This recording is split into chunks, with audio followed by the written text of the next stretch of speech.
Greetings, Sky Watchers, and welcome to the sky above us. I'm James Albury, and I'm your tour guide to the night sky. You've probably heard that all 5 of the naked eye planets are going to line up in the sky. Well, if you haven't heard it, you heard it here first. What am I talking about? Let me show you.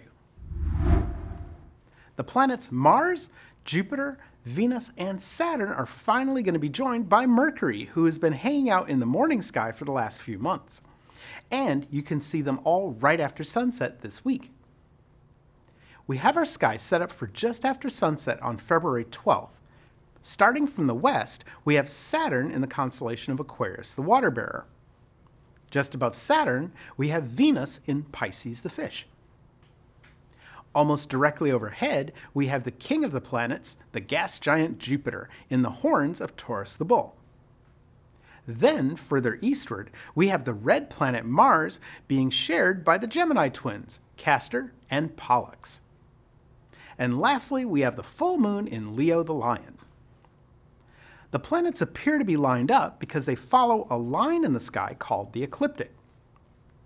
The ecliptic is an imaginary path in the sky that the sun appears to travel during the course of a year. As we orbit the sun appears to drift from west to east against the background stars. The constellations that line this path are the constellations of the zodiac.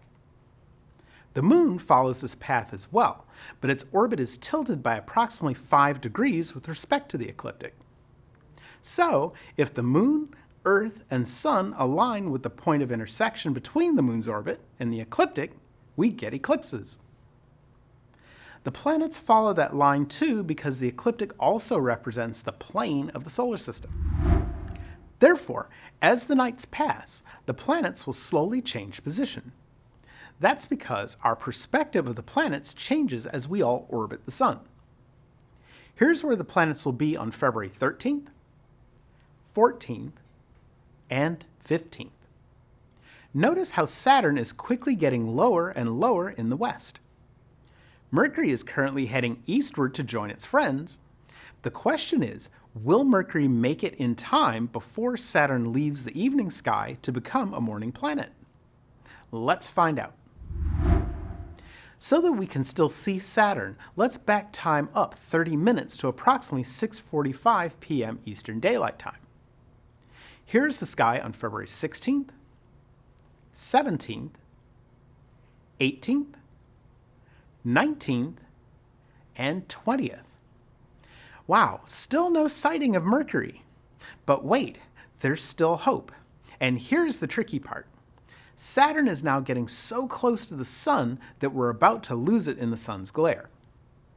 Here is February 21st, 22nd, 23rd, and here's Mercury. Then on the 24th, and finally February 25th, and Mercury and Saturn have a conjunction immediately after sunset.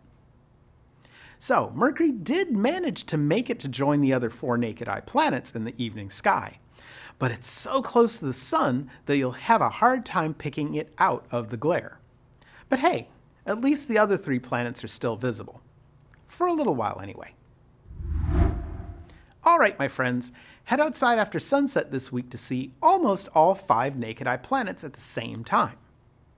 Before you go, visit our website, theskyaboveusorg.